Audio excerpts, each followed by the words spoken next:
Oke, kita mulai. Assalamualaikum warahmatullahi wabarakatuh. Waalaikumsalam warahmatullahi. Oke, ini slide-nya kelihatan ya.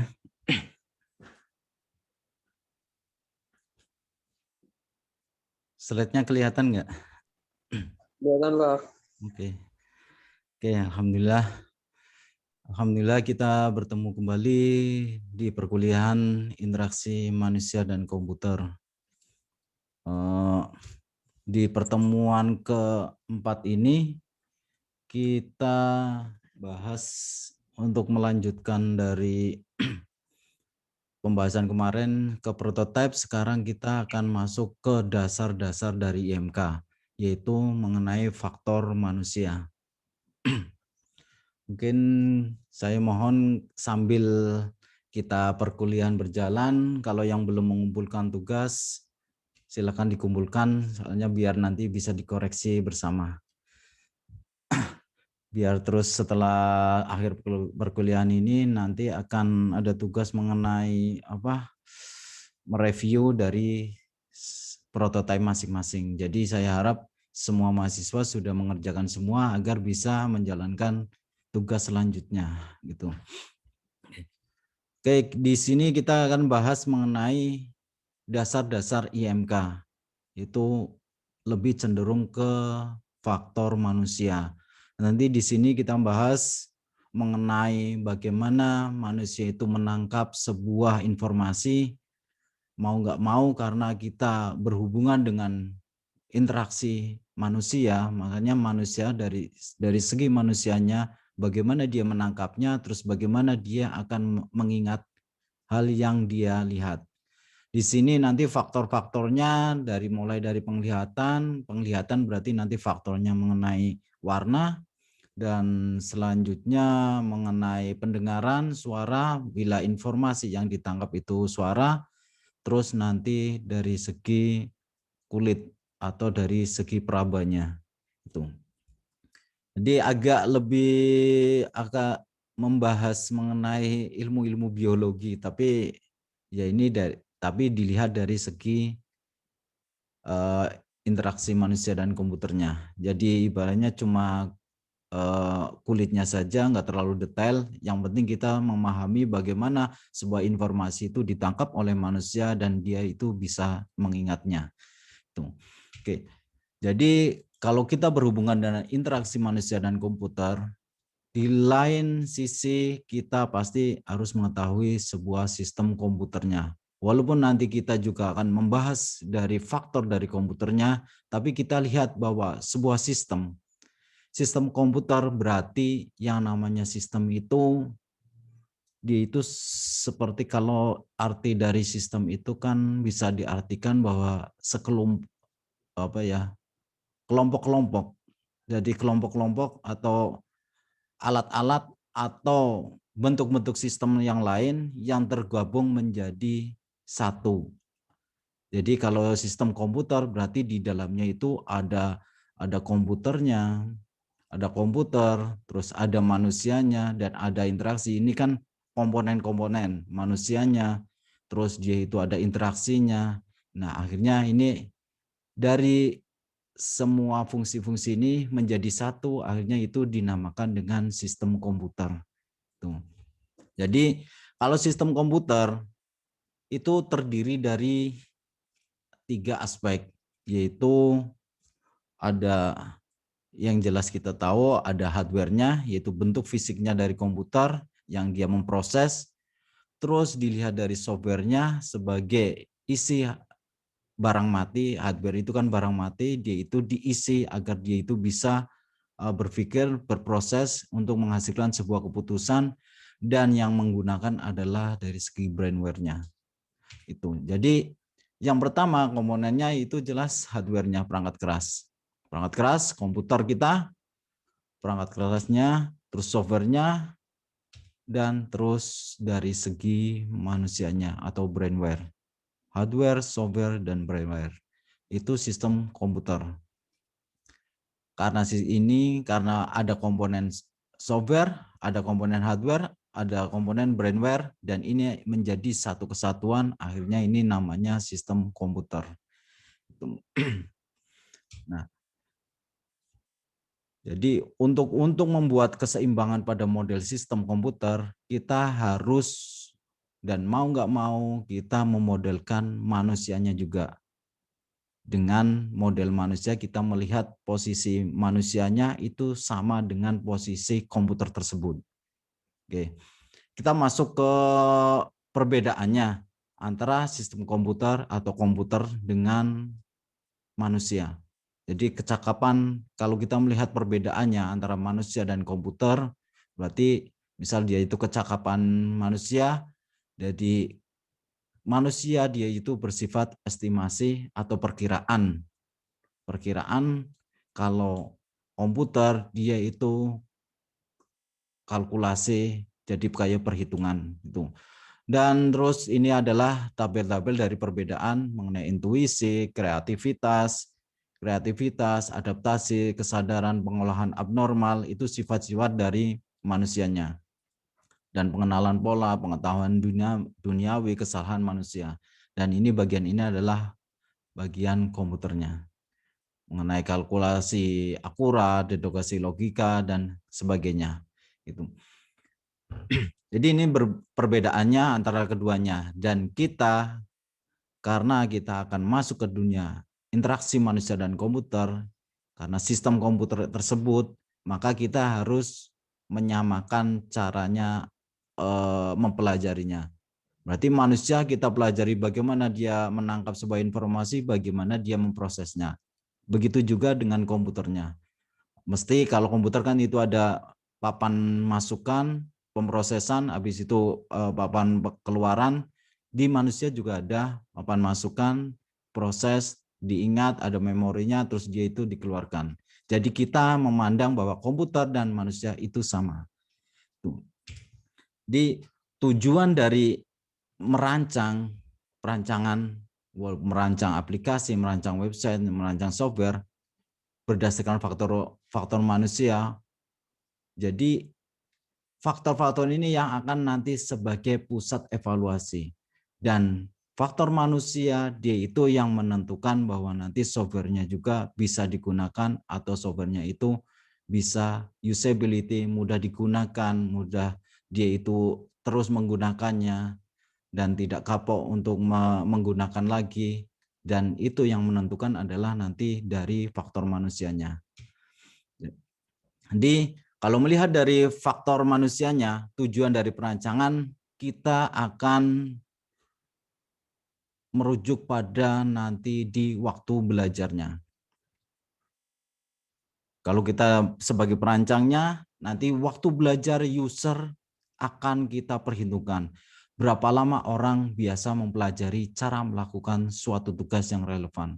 Suatu tugas yang biasanya yang kalau ketemu dengan masalah ini bagaimana, ketemu dengan objek seperti ini bagaimana. Nah, itu akan dipelajari dan itu akan menghasilkan sebuah waktu dia belajarnya.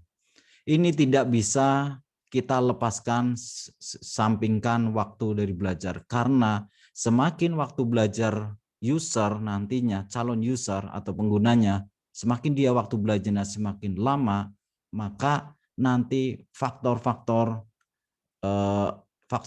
dari evaluasinya nanti akan semakin buruk. Kalau kita bisa belajar dengan lebih singkat, maka dia itu akan lebih punya kesempatan untuk bisa digunakan lagi dan dia itu akan tingkat usability-nya akan lebih tinggi.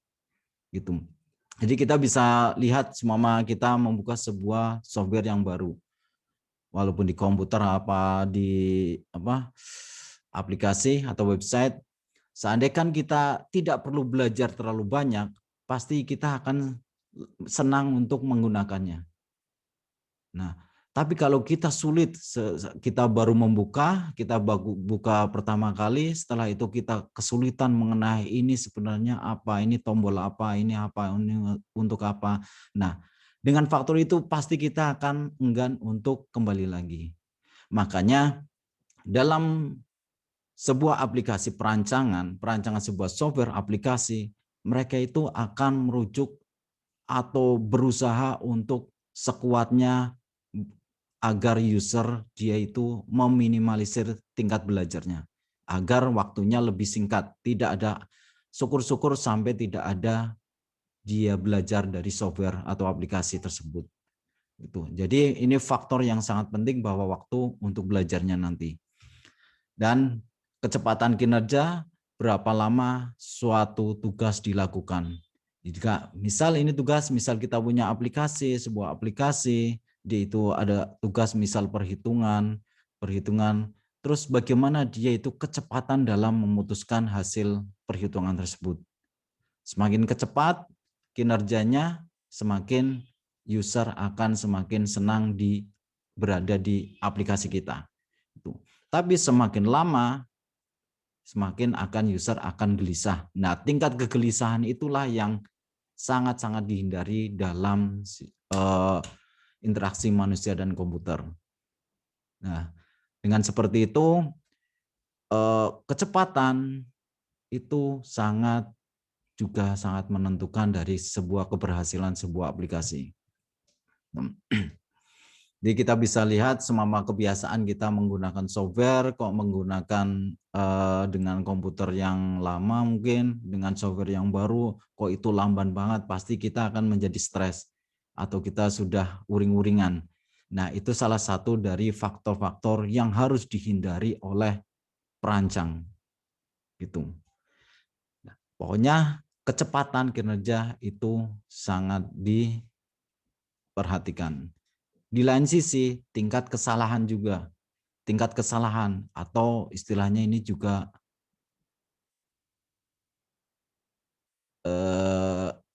membuat seperti membuat user itu bingung. User bingung. Jadi misal kita ketemu sebuah software, bahwa software itu, misal aplikasi software, dia itu kan save. Misal kita akan menyimpan sebuah data. Kita biasanya kan tertulis kalau di software-software itu rata-rata dengan tulisan save. Tapi kalau tiba-tiba software itu dia itu untuk menyimpan kok ditulis bukan save atau dia itu ditulis dengan kata simpan saja. Itu juga sudah akan membingungkan dari user. Hanya perbedaan nama saja atau icon juga itu akan membingungkan. Nah, ini akan terjadi sebuah kesalahan juga. Nah, ini yang harus dihindarkan. Di lain, sebagai kebiasaan orang itu menggunakan ikon apa nama-nama, kita juga akan ikut-ikutan dengan nama. Kalau untuk menyimpan data berarti rata-rata software itu save, berarti kita menggunakan save juga dalam perancangan nanti. Gitu. Dan ini juga dari faktor tingkat kesalahan juga kadang-kadang dilihat dari tata letak. Misal tata letak sebuah website, dia itu ikon-ikonnya ada menu-menunya di atas. Tapi antara misal di dalam sebuah tampilan, misal sebentar. Nah, ini misal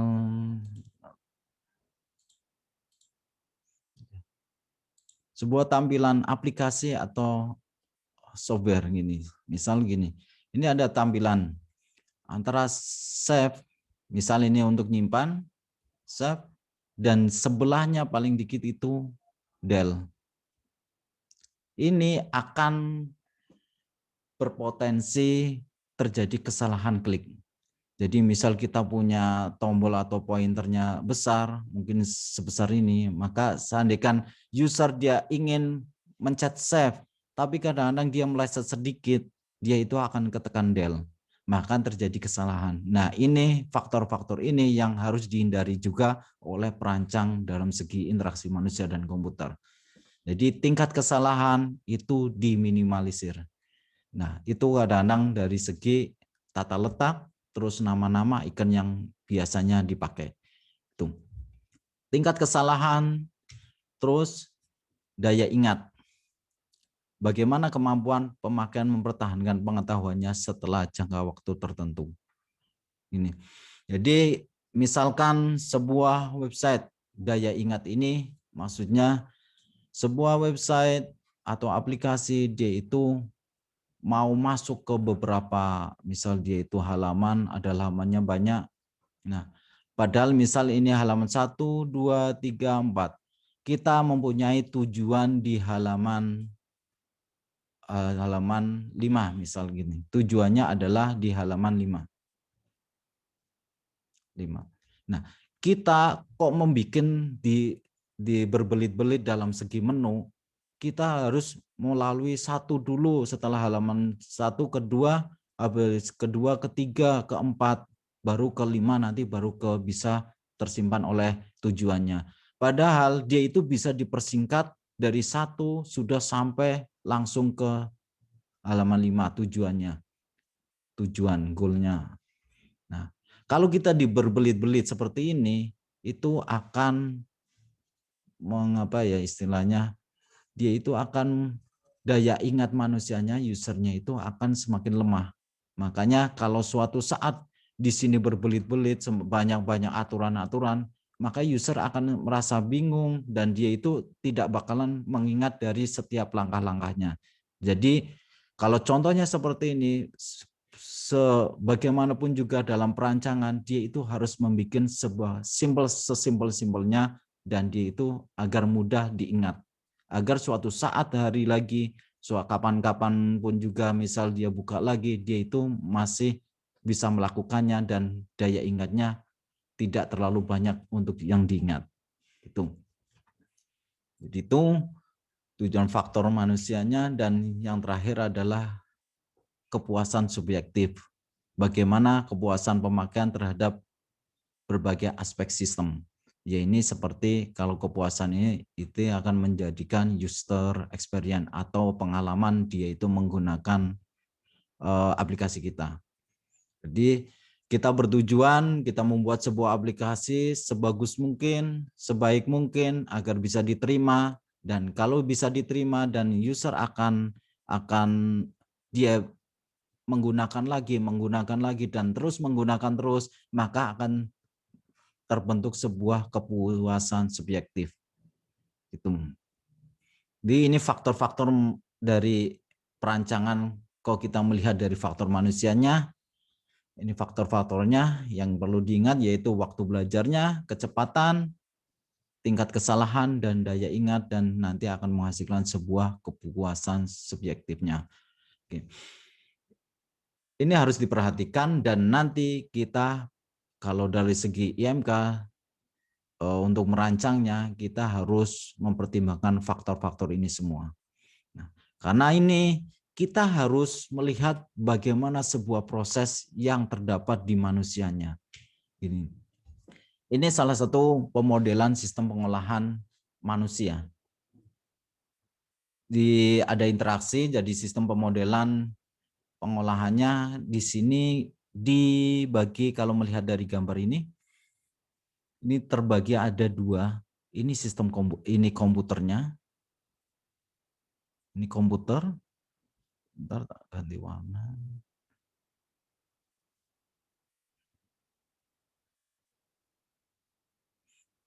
Ini komputer. Terus di antara komputer dan manusia itu ada ini faktor manusianya. Itu ke sana ke atas itu manusia, ke bawah itu komputer. Jadi kalau di komputer kan dia itu modelnya tetap ada input, terus proses komputernya, hasilnya ada outputnya. Itu. Nah, dalam pengontrol ibaratnya proses dari komputer, kita sering tahu sudah ada pengontrolan masukan, misal itu masukannya berupa mouse, keyboard, atau yang lainnya, stylus pen, atau lainnya, dia itu nanti diproses oleh prosesor, atau nanti juga akan dia tersimpan dalam memori juga. Nah, di sini terjadi sebuah proses, dan hasil sebuah proses itu akan mengontrol untuk dikeluarkan informasinya. Jadi pengolahan prosesnya ada data, dia masuk, diproses, terus sistem diolah, terus diinformasikan keluar. Nah, di sini ada piranti masukan dan keluaran. Oke, antar mukanya Itu antar muka kan berinterface-nya, antar mukanya berarti antara manusia sebagai masukannya dan antara manusia dan komputer itu sebagai keluarannya. Hasil dari keluaran komputernya dia itu akan tersimpan. Misal ada tampilan komputer, dia itu akan tertulis kita dalam satu siklus. Misal piranti masukan, oke, manusia dia ingin menulis A, huruf A di tampilan. Misal kita ngetik di notepad, kita tulis A. Oke. Maka untuk membuat A, berarti manusia tersebut dia itu akan mengontrol masukan dengan keyboard, dengan menekan keyboard. Setelah itu akan diproses dengan proses ini dalam pemrosesan tidak bisa lepas dari memori, yaitu untuk papan coret-coretnya. Jadi di sini terjadi pemrosesan, setelah terproses itu nanti dikeluarkan oleh papan keluarannya, outputnya, yaitu misal di sini adalah LCD-nya atau monitornya. Setelah tertampil, setelah di sini titik di sini tertampil, maka manusia akan menyimpan dari informasi yang tertampil dari monitor itu, yaitu dengan sensor. Sensor itu berupa mata kita, mata manusia. Dan setelah tertampil, sensor akan menerima, dia itu akan memasuki bentuk ke perseptual atau perkiraan. Perseptual itu bisa diartikan dengan kemampuan memahami. Itu. Di sini dalam kemampuannya ada dua istilah bahwa manusia itu ada pengolahan mulai diolah, itu ada pengolahan secara sadar dan pengolahan secara otomatis. Jadi di sini terbagi menjadi dua. Nah, di sini seandainya kita masuk ke pengolahan otomatis. Pengolahan otomatis itu informasi yang sudah terbiasa kita kerjakan. Jadi kita nggak perlu memahami lama, otomatis kita lihat langsung sekilas kita paham bahwa itu huruf A. Nah, di sini akan terjadi proses perseptual, nanti juga kita akan masuk ke memori, dan setelah ini kita bahas mengenai memori yang ada di manusia, bagaimana dia menangkapnya, terus dari pemikiran, terus hasilnya, terus kontrol motorik, dan hasilnya itu ada respon dari manusia tersebut. Kalau melalui pengolahan otomatis. Jadi pengolahan otomatis dia sudah terbiasa dengan informasi yang ditangkap. Tapi kalau dari segi kedua, yaitu pengolahan secara sadar, terjadi ketika rangsangan yang datang di bawah bagian intelektual atau sesuatu objek yang kita perlu pelajari atau jarang dilakukan. Jadi ketika tampil A tapi bentuk A-nya itu misal aneh, misal seperti ini, A bukan seperti ini, maka manusia akan mempelajari ini sebenarnya huruf apa sih? A atau bentuk bulat atau bagaimana. Nah, itu akan dipelajari. Makanya dia itu akan masuk dalam pengolahan secara sadar. Jadi dalam pengolahan manusia itu terbagi menjadi dua, otomatis dan pengolahan sadar. Pengolahan otomatis dan sadar. Pengolahan otomatis dia sudah terbiasa, tidak perlu mempelajari, tapi kalau pengolahan sadar dia itu perlu mempelajarinya. Walaupun dengan sepersekian waktunya, sepersekian detik atau menit atau malah lebih lama lagi. Dan hasil dari pemrosesan ini juga tidak lepas dari memori. Dan ini seperti bentuk komputer kan.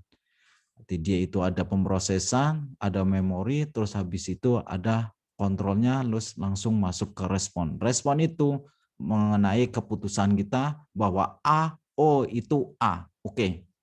Ini akan dilanjut apa enggak? Nah, itulah proses siklusnya dari interaksi manusia dan komputernya. Jadi dengan seperti ini kita melihat bahwa manusia dan komputer itu hampir mempunyai proses-proses yang sama. Makanya dari segi IMK kita menyamakan antara komputer dan manusia. Oke. Terus itu proses, sekarang kita akan masuk ke dalam memori yang ditangkap oleh manusia. Bagaimana manusia bisa mengingat, bagaimana manusia dia itu responnya berapa. Nah, ini bisa digambarkan seperti diagram blok seperti ini. Jadi external environment dia itu informasi yang ada di sekeliling mata kita, yaitu bentuk apapun juga yang ada di depan mata kita.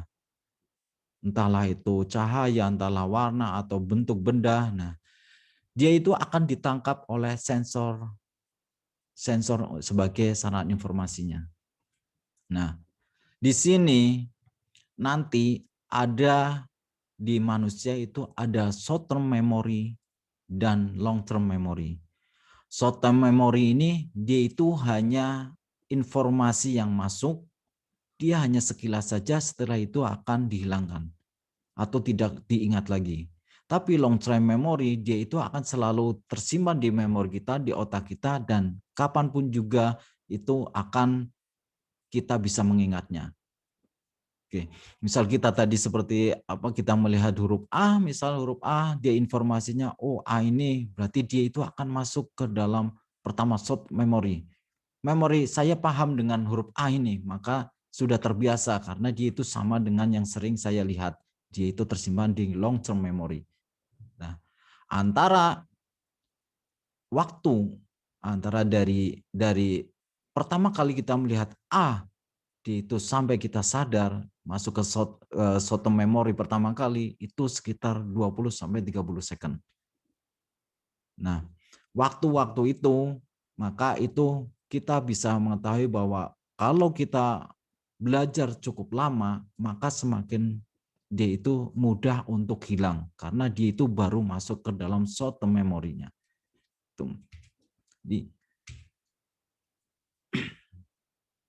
Jadi kalau dari segi ini diagram log ini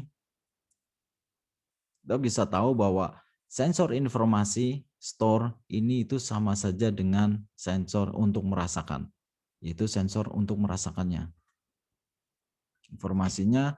Terus dia itu dapat dipandang sebagai sekumpulan register penyangga temporer. Itu seperti kita masuk, ada sebuah objek yang kita sadar dia itu masuk, terus dia itu baru tersimpan sementara dan belum masuk ke short term memory-nya. Sifat dari sensor informasi yang ada di sini. Nah, sifatnya lagi informasi yang masuk akan dinyatakan dalam bentuk tak terproses, dan ini belum terproses sama sekali kalau ini masih di dalam mata kita atau tak terkodekan. Jadi belum diproses, sampai segini belum diproses.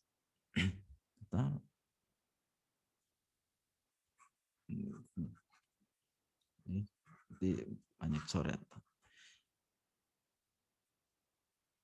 Oke.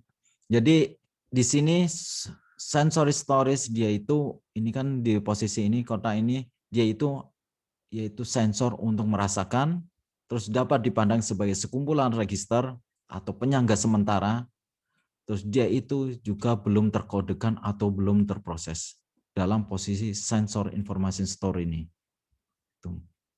Nah, terus informasi disimpan dalam bentuk fisik dan bukan dalam bentuk simbolis.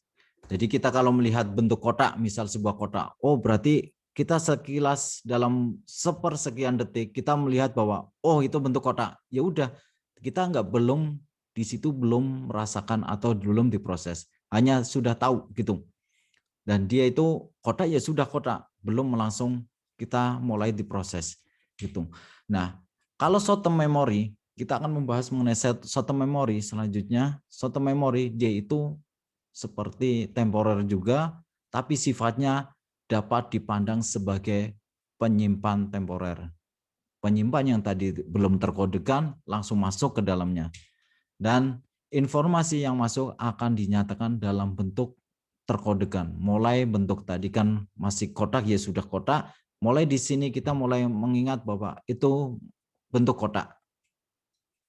Dan sering disebut sebagai memori bekerja. Dia itu yang paling keras bekerjanya. Dan kita melihat seperti ini kalau di komputer ini bisa sama dengan RAM. Kita tahu RAM itu random access memory. Dia itu fungsinya adalah untuk papan coret-coret. Jadi dia itu yang paling banyak bekerja. Karena kalau papan coret-coret, istilahnya papan coret-coret kan seperti kita sebuah kertas, kalau kita ada perhitungan segala misal 25 kali 25, maka dia itu akan dihitung seperti ini, 5 dan seterusnya, dan bagaimana dia mengkalikan. Nah, sebuah proses ini dia itu akan tersimpan di memori. 25 ini tersimpan, semuanya tersimpan semua di memori RAM. Nah, dia itu makanya yang paling banyak bekerja. Jadi di short term memory ini itu seperti working memory. Working memory ini seperti RAM. Itu kalau dilihat dari segi komputernya. Terus jadi lapisan scratch itu seperti di posisi ininya. Sebentar, posisi ini. Nah, dia itu kecepatan untuk bisa mengolahnya itu sekitar 70 milisecond dan penglihatan cepatnya 200 milisecond. Dan kapasitasnya juga terbatas dalam pengolahannya. Tidak semua itu informasi terkumpul, terus setelah itu dia terkumpul semua, dipilah-pilah itu nggak bisa. Jadi kemampuannya setiap orang juga beda-beda. Itu terbatas.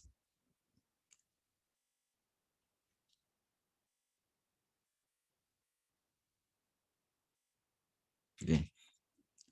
Kita contohkan seandainya kita melihat sebuah ini enggak gini, contoh sebuah telepon saja. Telepon, sebuah nomor telepon. Kita akan mudah mengingat dari sebuah nomor telepon yang sudah terpisah-pisah daripada telepon yang ada di sini. Gitu. Kita akan mudah yang terpisah-pisah. Dengan kita melihat sekilas dalam waktu pertama kali kita lihat, kalau kita berurutan nilai-nilainya, angka-angkanya seperti ini, itu akan mempersulit untuk mengingat kita.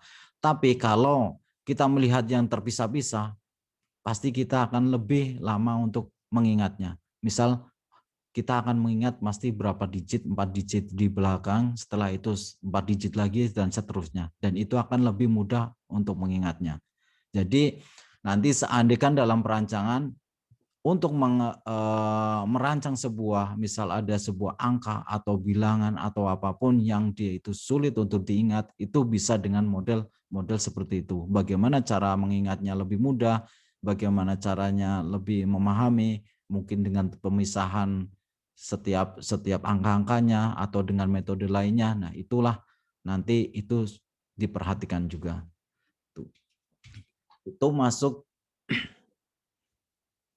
Nah, ini dari segi buku referensi bahwa berdasarkan penelitian manusia, berdasarkan penelitian dari buku Human Computer Interaction seperti referensi kita dari awal, dia itu di halaman 32, manusia mempunyai kemampuan mengingat sekitar 7 digit dalam short memory.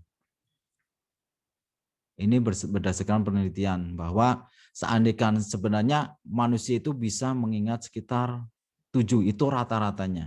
Jadi misal ini dalam digit, ini nomor ini 1, 2, 3, 4, 5, 6, 7. Rata-rata orang bisa mengingat 7 digit, 0, 2, 7, 4, 6, 4, 9. Oke, itu biar kalau lebih dari itu manusia akan kesulitan. Jadi untuk mempermudah lagi, makanya itu bisa dipisah menjadi 4 digit gitu. Jadi di sini kita bisa garis bawahi bahwa manusia mempunyai kemampuan mengingat sekitar 7 digit dalam short memory, dan itu belum masuk ke dalam long term memory.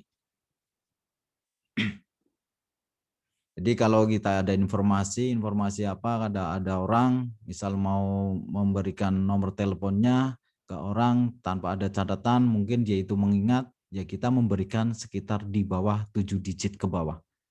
Kalau lebih dari 7 digit maka akan kesulitan untuk mengingatnya. Gitu. kita masuk ke long term memory-nya. Long term memory, informasi yang tadi yang di short term akan masuk melalui kesadaran penuh yang disebut dengan proses belajarnya. Jadi proses ini misal dari short term memory itu kalau sudah informasi tadi sudah tertangkap dan mulai dipelajari, nah nanti dia itu baru masuk ke dalam long term memory. Setelah berulang-ulang dia mulai mengingat-ingat, maka dia akan tersimpan di memorinya. Dan sifatnya penyimpanannya sukar dilupakan. Sifatnya penyimpanannya sukar dilupakan dan tempat penyimpanannya untuk semua pengetahuan kita. Jadi aksesnya itu lebih lamban, cara menghilangkan ingatan yang ada di long term memory-nya juga susah, dan kapasitasnya itu sangat besar di long term memory setiap manusia. Ada contohnya seperti ini. Ini dua jenisnya. Sebentar. Oke.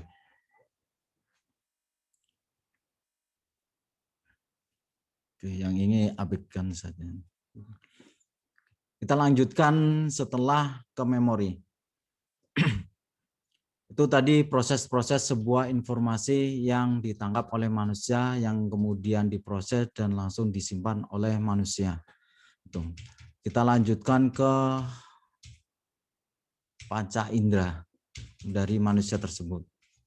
Jadi lewat panca indera kita dapat membuat model manusia sebagai pengolahan informasi. Jadi panca indera kita kan ada 5 ya. Ada mata, telinga, hidung, lidah, dan kulit. Dan yang kita akan bahas ini di sini terutama ada di matanya, nanti di telinga mengenai suara atau warna nada atau frekuensi dan lainnya, terus di kulitnya. Kalau hidung dan lidah itu tidak kita bahas dan tidak berfaktor di IMK dalam perancangan. Kulit di sini nanti akan merasakan dia penekanan misal antara kita dampaknya contohnya adalah penekanan dari satu keyboard dengan keyboard lain atau dengan touchscreen satu dengan touchscreen lainnya. Itu akan berpengaruh juga dengan proses-proses penggunaan user ke aplikasinya. Itu. Oke, kita masuk ke indera penglihatannya. Jadi mata manusia digunakan untuk menghasilkan persepsi terorganisir dari gerakan ukuran bentuk jarak positif relatif dan struktur, dan yang utama adalah nanti warnanya. Karena kita membahas mengenai penglihatan mata, maka kalau kita melihat nanti akan ada istilah-istilah yang sering kita dengar, yaitu luminan, terus nanti ada kecerahan dan lainnya nanti kita jadi dalam istilah dalam penglihatan yang paling awal adalah luminan ini, yaitu banyaknya cahaya yang dipantulkan oleh permukaan objek. Jadi kita akan melihat sebuah cahaya itu nggak bisa di ruang hampa. Kita bisa lihat bahwa cahaya itu ada sebuah cahaya dan tidaknya setelah ada sebuah reflektornya atau yang menangkap dari sebuah cahaya tersebut. Baru kita lihat bahwa dia itu ada sebuah cahaya. Kalau di ruang hampa, kita nggak bisa tahu bahwa itu ada cahaya. Makanya dalam segi istilah luminan, banyaknya cahaya yang dipantulkan oleh permukaan sebuah objek. Jadi kita tahu bahwa ruang hampa itu tidak bisa ibaratnya dia itu memantulkan sebuah cahayanya. Semakin besar luminan sebuah objek, rincian objek dapat dilihat oleh mata akan semakin bertambah. Semakin pantulannya itu semakin besar, maka objek yang dilihat akan semakin bertambah juga. Itu dari segi luminan. Terus ada istilah lagi kontrasnya. Kalau kontras, hubungan antara cahaya yang dikeluarkan oleh suatu objek yang setelah pantulannya, dan cahaya dari latar belakang objek tersebut. Yang namanya kontras itu seperti ada sebuah background. Nah, background ini dia ada sebuah cahaya, dia itu dipancarkan, akan dipancarkan sebuah background, ini misal tembok. Nah, yang namanya kontras ada sebuah benda di depannya. Nah, ini adalah perbandingan antara yang cahaya yang ada di belakang dan ya cahaya yang ada di objek yang di depannya. Jadi istilah makanya hubungan antara cahaya yang dikeluarkan oleh suatu objek dan cahaya dari latar belakang objek tersebut. Jadi hubungan antara dari latar belakang dari terus sama dengan objek yang ada di depannya. Jadi kalau kita melihat dari sebuah objek kok dia itu satu warna saja, maka itu belum bisa dikatakan dengan kontrasnya. Kontras itu hubungan antara background dan yang ada objek yang di depannya. Tuh. Dan selisih antara luminan objek dengan luminan latar belakang. Seperti tadi, ada objek di latar belakang dan ada objek yang di depannya. Dan nilai kontras dapat positif atau negatif. Jika nilai kontras negatif akan membuat objek tidak tampak. Ini sama saja dengan misal latar belakang putih kok di depannya juga nanti putih. Maka itu akan jadi tidak tampak.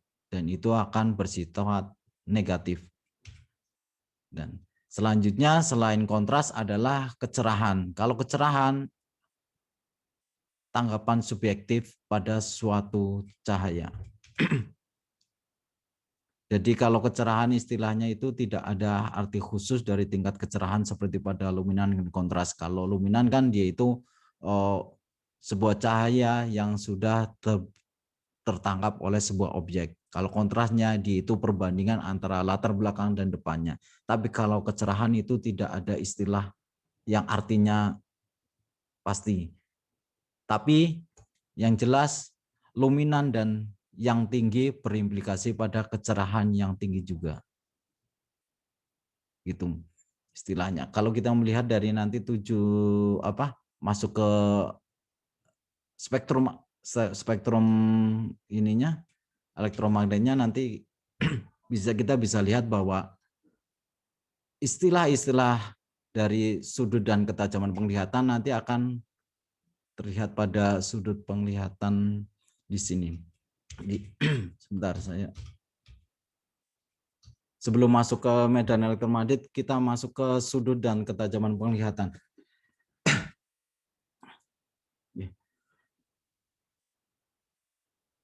Ini kita next saja, ini bisa dipelajari sendiri, langsung ke medan penglihatan, next. Ini bisa pelajari juga, yang pasti nanti kita masuk ke warnanya saja.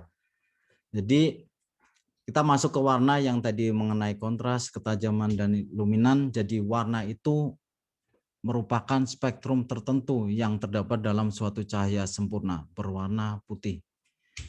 Jadi kita melihat dari spektrum, nah kita kan tahu bahwa bentuk medan elektromagnet yaitu mulai dari yang frekuensinya rendah sampai ke frekuensi yang dia itu lebih tinggi.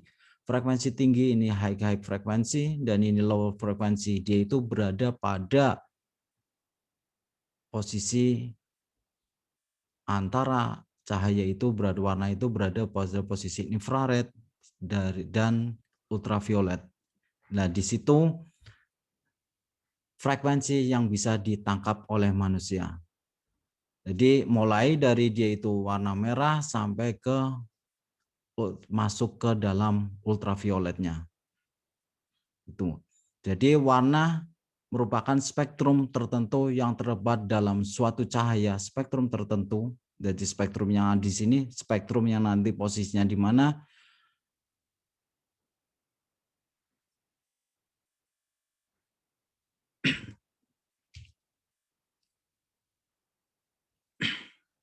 Sebentar saya keluar dulu, sebentar.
Connect mumut ya. Oke, kita lanjutkan. Maaf, tadi saya ada sesuatu jadi saya nggak konsentrasi. Jadi saya lupa kalau ini memang membingungkan. Langsung saja kita bahas mengenai langsung saja ke prakteknya saja.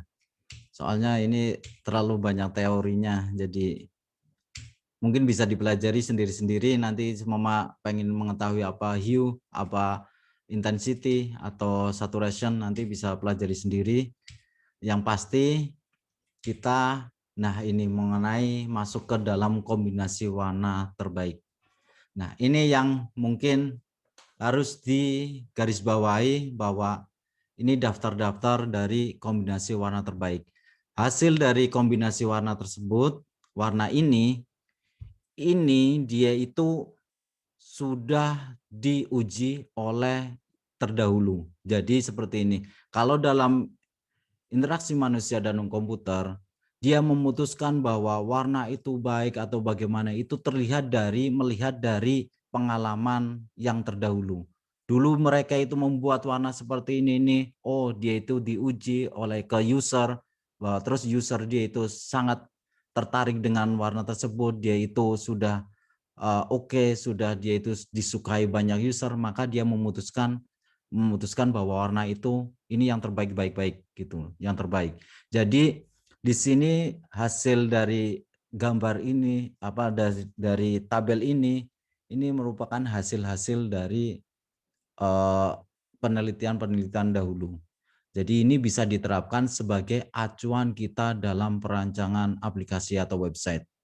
Jadi dalam sebuah halaman kita harus mengetahui bagaimana seandainya kita menggunakan latar belakang yang seperti ini. Misal latar belakang putih, tidak mungkin kita dengan ada tulisan di depannya itu dengan warna putih, dan itu sangat tidak bisa terbaca. Jadi seandainya ini kombinasi yang terbaik adalah misal ada warna putih, dia itu kombinasi terbaiknya adalah biru sekitar berapa persen, hitamnya 68,3% dan seterusnya.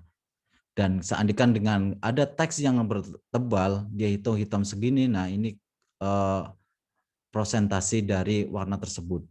Dan seandainya latar belakang merah, dia itu nanti akan dipadukan dengan warna kuning, putih, hitam, dan seterusnya.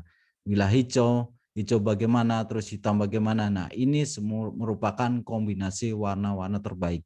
Dan ini sudah diuji oleh pendahulu. Jadi bisa sebagai referensi kita untuk memutuskan warna belakang yang digunakan. Seandainya warna yang kita gunakan warna apa, kita bisa mengacu ke warna ini. Jadi contohnya juga kalau misal putih dia seperti ini tampilannya akan bisa terbaca, hitam dan merahnya seperti ini. Nah, terus garis tebal misal seperti ini. Nah, ini warna yang terbaik. Jadi nanti kalau mahasiswa semua membuat perancangan nanti bisa melihat dari warna tersebut kombinasinya. Dan warna yang terburuk adalah seperti tabel ini. Jadi misal putih, masa dia itu nanti terjadi tulisan yaitu kuning atau cyan. Nah, kalau warna hitam kok dia itu biru, merah, magenta, makanya dia itu tidak bisa terlihat. Makanya ini adalah kombinasi warna terburuk. Jadi ada kombinasi warna terbaik, misal ini yang depan, kombinasi warna terbaiknya ini, terus yang terburuknya ini. Gitu. Kalau melihat dari kombinasi ini, kita akan merujuk nanti dalam aspek psikologis dari user, dari manusia. Jadi misal ini adalah trik-triknya, tips-tipsnya, hindarkan penggunaan warna secara bersama-sama. Seperti cyan, magenta, dan kuning karena dapat menimbulkan kelelahan mata. Gitu. Ini adalah hasil dari penelitian-penelitian terdahulu dan bisa kita sebagai acuan ke dalam perancangan kita nanti. Oke, kalau kita melihat dari aspek psikologisnya lagi, hindarkan warna biru untuk garis tipis dan teks dan bentuk kecil. Dan seterusnya nanti mahasiswa bisa melihat dari tips-tips ini dari slide-nya. Jadi ini bisa sebagai acuan kita nanti kalau kita pengen menggunakan misal warna akan berubah jika hindarkan warna merah, hijau dalam skala besar pada keseberangan. Warna yang cocok adalah biru kuning. Misal seperti itu nanti bisa aspek-aspeknya yang kita putuskan. Selain dari aspek psikologis, ada juga untuk pertimbangan dari aspek kognitif atau proses pembelajarannya, proses berpikirnya. Jadi jangan menggunakan warna yang berlebihan karena pengguna warna bertujuan menarik perhatian atau pengelompokan informasi. Jadi kalau kita melihat bahwa warna itu juga bisa digunakan sebagai penunjuk. Jadi misal warna itu misal merah saja. Merah itu biasanya dia itu sebagai warning, peringatan atau sebagai sesuatu yang sangat harus diperhatikan. Nah, itu. Jadi ini tipsnya juga dari segi kognitif, kelompok-kelompok elemen yang saling berkaitan dengan latar belakang yang sama, terus warna yang sama membawa pesan yang serupa. Jadi semua latar belakang seperti ini, kelompoknya dia itu di sini warnanya backgroundnya apa, dia itu cenderung hampir sama, itu akan membuat pesannya sama. Kalau agak berbeda, itu bisa menggunakan warna yang berlawanan. Tuh. Oke, ini bisa pelajari. Nah, ini yang utama adalah bisa warna hangat dan dingin sering digunakan untuk menunjukkan arah tindakan. Oke, seperti kalau warna hangat dan warna hangat itu seperti ini ya. Nanti. Nah, ini warna hangat dan warna cool kalau lihat dari di search di Google.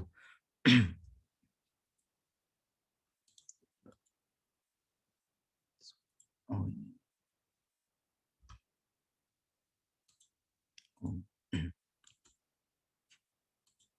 Oke. Nah, kalau warna panas atau hangat nanti ada warna merah sampai dia itu masuk ke dalam warna kuning perputarannya. Dan kalau dingin green, blue, dan mulai seperti ini. Tuh. Dan warna hangat dan dingin nanti sering digunakan untuk menunjukkan tindakan. Biasanya warna hangat untuk menunjukkan adanya tindakan atau tanggapan yang diperlukan. Warna yang dingin biasanya digunakan untuk menunjukkan status atau informasi latar belakang. Itu. Jadi kalau kita nanti akan ada sebuah menu, misal sebuah aplikasi, menu itu akan dia itu cenderung ke tindakan atau peringatan, maka gunakan warna-warna yang hangat atau panas. Dan dingin hanya informasi, mungkin informasi seperti running text dan segala macam sebagai informasi-informasi lainnya. Nah, dari segi kognitif pembelajarannya ada juga dari segi aspek perseptualnya. Kalau perseptual istilahnya proses pengenalan awal. Proses pengenalan dari setiap individu dari awal pertama kali dia melihat dari sebuah yang dia lihat. Tuh. Diterima pokoknya dalam segi aspek perseptual, diterima tidaknya layar tampilan warna oleh para pengguna, diterima atau tidaknya sangat bergantung pada bagaimana warna digunakan. Berarti bagaimana warna itu kombinasi warna tersebut. Jadi sebagai orang user itu akan menerima tidaknya dari halaman tersebut itu juga berpengaruh pada kombinasi warna yang digunakan. Seandainya menarik seperti tadi kombinasi warna terbaik, maka dia itu akan menerima, tapi seandainya kombinasi warna yang buruk, maka user akan menolaknya. Warna dapat meningkatkan interaksi hanya jika implementasinya mengikuti prinsip dasar dari penglihatan warna oleh manusia. Dan ini sama saja dengan mengacu pada tabel kombinasi warna. Tabel kombinasi warna yang tadi. Nah, dari segi aspek perseptual yang pasti dia itu mempunyai prinsip tidak ada warna yang bisa dibaca atau tidak semua warna bisa dibaca. Seandainya kita mengkombinasikannya dengan misal menggunakan tabel kombinasi warna terburuk. Istilahnya itu. Jadi sedapat mungkin kita mengkombinasi warna yang kita tampilkan. Jadi secara umum latar belakang dengan warna gelap akan memberikan kenampakan yang lebih baik, informasi lebih jelas dibandingkan warna yang lebih cerah. Itu. Jadi pada patokannya tidak semua warna bisa terbaca seandainya kita tidak bisa mengkombinasikan warna dengan baik. Itu.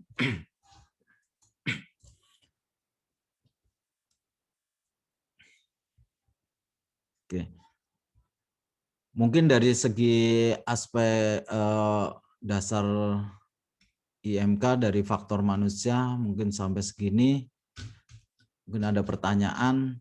Yang jelas dari sini kita mengacu pada warna saja dulu. Sebenarnya aspek-aspeknya kan nanti ada mata, ada kulit, ada pendengaran. Kita bahas mengenai pendengaran itu besok di pertemuan selanjutnya. Di sini kita konsentrasi di warnanya saja. Jadi tadi semua daftar-daftar ini adalah tips-tips dalam segi perancangan di IMK. Seperti tadi ada warna terburuk, terbaik, dan kita melihat dari kombinasi warna, dilihat dari psikologisnya seperti ini, nanti bisa sebagai acuan mahasiswa semua. Dan dari segi aspek kognitifnya, bagaimana seandainya saya memutuskan warna seperti ini, kalau dari segi aspek kognitif itu bagaimana, terus dari segi aspek perseptualnya, pembelajaran awalnya. Gitu. Ini prinsip-prinsip dari perancangan dalam segi IMK. Mohon maaf hari ini saya kurang konsentrasi, jadi mungkin agak berbelit-belit. Mungkin sampai sini ada pertanyaan sebelum saya akhiri perkuliahan ini.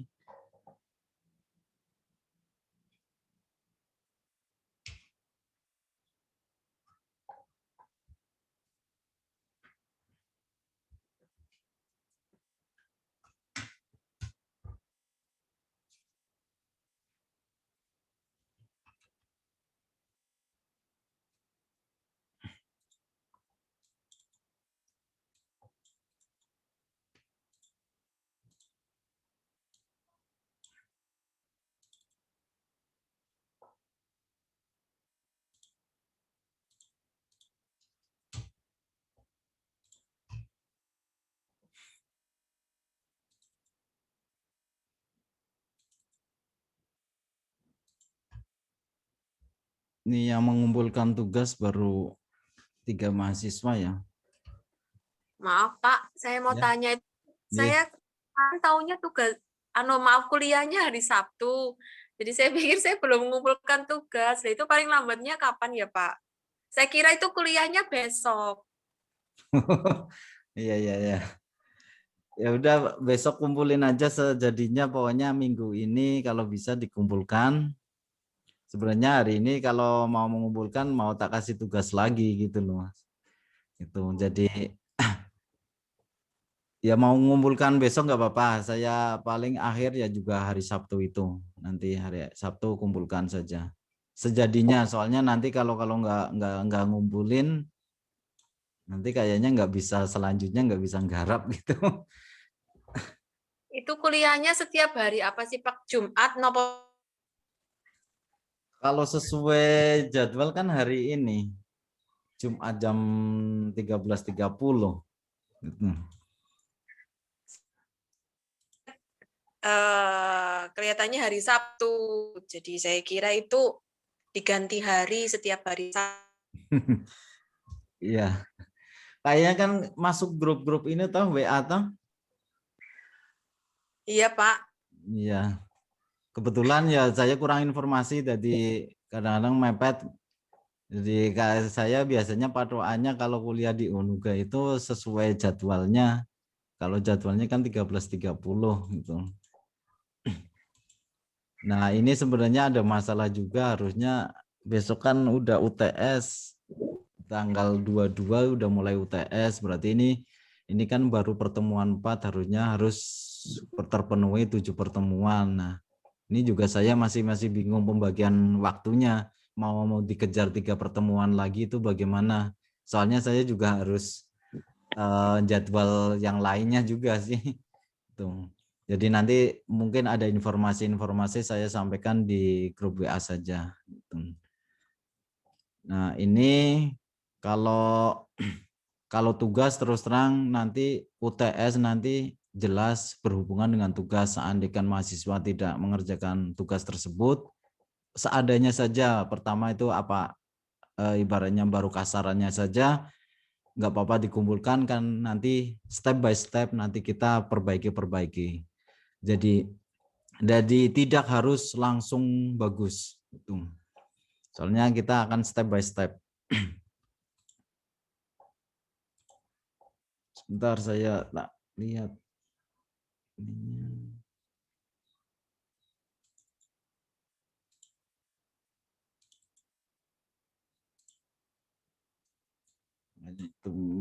Pertemuan kita masih kurang 3 pertemuan lagi.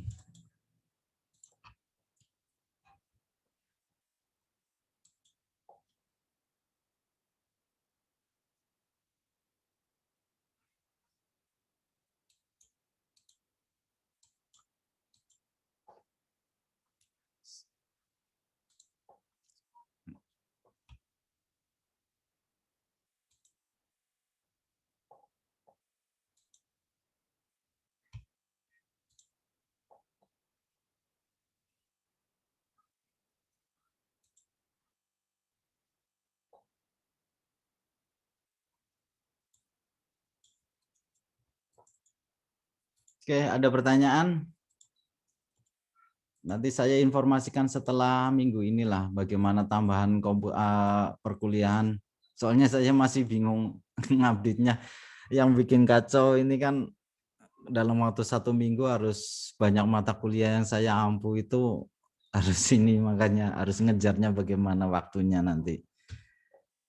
Nanti saya informasikan ininya tambahannya bagaimana nanti. Saya sesuaikan dulu jadwal dengan saya. Oke, yang pasti nanti tolong tugas kumpulkan karena biar nggak numpuk-numpuk, dan itu akan nanti berhubungan dengan UTS. UTS pasti akan berhubungan dengan tugas tersebut. Tugas dari seperti prototype. Oke, untuk pertemuan ini yang sudah mengumpulkan, saya tambahkan lagi mengenai coba bikin makalah tentang penjelasan aplikasi prototype yang telah dibikin mahasiswa. Jadi contohnya penjelasan mengenai, misal tadi kebetulan kok ini nggak bisa dibaca. Ini yang ngumpulin baru 2 juga. Jadi yang pasti nanti bikin makalah tentang penjelasan aplikasi prototype yang telah dibikin. Ini contohnya saya tak download, nggak ada yang bisa saya download. Ini malah ada yang ngumpulin bentuknya dokumen. Ini lagi error. Tugasnya dikumpulkan di apa ya Pak? Tadi saya udah nggak ngikutin. Gimana? Putus-putus? Tugasnya dikumpulkan di mana? Maksudnya tadi kan ada linknya, tapi kan saya sudah ini terlanjur nggak ngikutin, jadi ini nggak baca Pak. Oh, nanti dikumpulkan di yang khusus prototipe ini, pertemuan yang kemarin, minggu kemarin, tadi dikumpulkan di link-link yang di WA itu ada. Dikumpulkan di situ. Di grup aja ya Pak. Nanti di grup. Di grup ada tadi linknya untuk prototipe. Tapi saya tambahkan lagi ini mengenai jelaskan mengenai prototipe tersebut. Jadi lihat dari kombinasi warna yang digunakan, misal warna-warna yang digunakan sebagai pembawa pesan. Tapi kebetulan kok ini tugas yang sudah mengumpulkan 3 ini nggak bisa dibaca semua di sini. Yang dikumpulkan bentuknya gambar atau filenya, Pak? Ini file Adobe XD-nya, File mentahnya. file Adobe XD. Oke. Yang dikumpulkan itu bentuknya.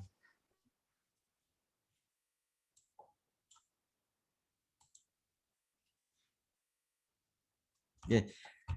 Gitu ya, nanti untuk minggu ini saya tambahkan mengenai bikin makalah, cuma makalah paling ya cuma 1 lembar atau 2 lembar, cuma menceritakan aplikasi atau prototipe tersebut gitu. Contohnya saya membuat tampilan seperti ini, misal aplikasi, sebentar tak contohkan.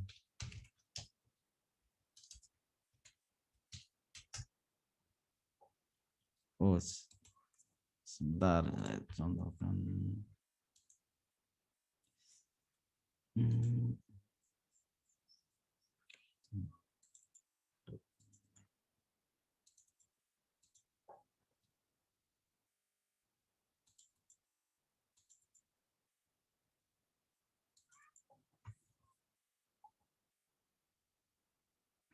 Oke, kan contohnya saya bikin aplikasi seperti ini. Nah, seperti ini. Saya bisa menceritakan kan, maksudnya, oh saya bikin aplikasi seperti ini kok dengan warna latar belakang putih, saya alasannya apa, dan di sini ikonnya seperti ini, menurut saya bagaimana, terus tampilannya seperti ini, itu bagaimana. Tolong ceritakan apa adanya agar dari awal bisa tahu alasan-alasan kok dia memutuskan warna latar belakang seperti ini, warna putih, terus logonya seperti ini, dan bagaimana seterusnya. Tolong ceritakan saja apa adanya, terus ikon-ikonnya bagaimana. Nah, contohnya lagi di sini, bagaimana kombinasi warna yang digunakan seperti pembawa pesannya, atau navigasinya, atau kemudahan dalam penggunaannya. Alasnya bagaimana, nanti juga kesulitannya atau masalahnya di mana. Jadi di sini saya tujuannya adalah untuk menilai dari perilaku mahasiswa dalam mengkritisi sebuah rancangan atau aplikasi. Sebenarnya kalau dari tahun-tahun kemarin saya tak suruh untuk mengkritisi dari aplikasi orang lain. Tapi kali ini malah mengkritisi dari aplikasi yang dirancang sendiri. Jadi kali ini prototipe yang telah dibikin, tolong dijelaskan mengenai warna, kombinasinya bagaimana, terus pembawaannya bagaimana, navigasinya bagaimana, dan kesulitannya bagaimana. Nanti tolong diceritakan, jadi tulisan paling hanya 1 lembar atau 2 lembar, terus nanti ditulis, diketik di Microsoft Word, atau nanti jadinya PDF gitu. Nah, ini nanti tugas yang ini nanti dikumpulkan di minggu depan atau pertemuan selanjutnya. Kalau nggak minggu depan, seandainya nanti ada penambahan pertemuan, nanti saya informasikan ya di pertemuan selanjutnya. Pokoknya dikumpulkan bukan minggu depan, tapi pertemuan selanjutnya. Itu. Oke, sampai sini ada pertanyaan sebelum saya tutup.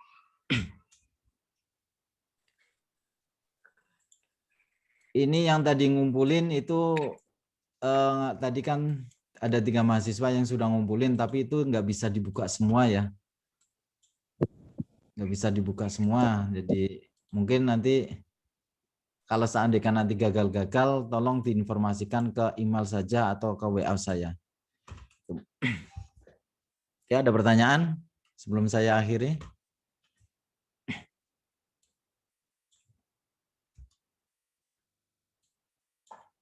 Oke, kalau nggak ada, saya akhiri perkuliahan hari ini. Mohon maaf, saya kurang konsentrasi, di agak rancu, ada kacau. Jadi saya akhiri. Wassalamualaikum warahmatullahi wabarakatuh. Waalaikumsalam warahmatullahi wabarakatuh.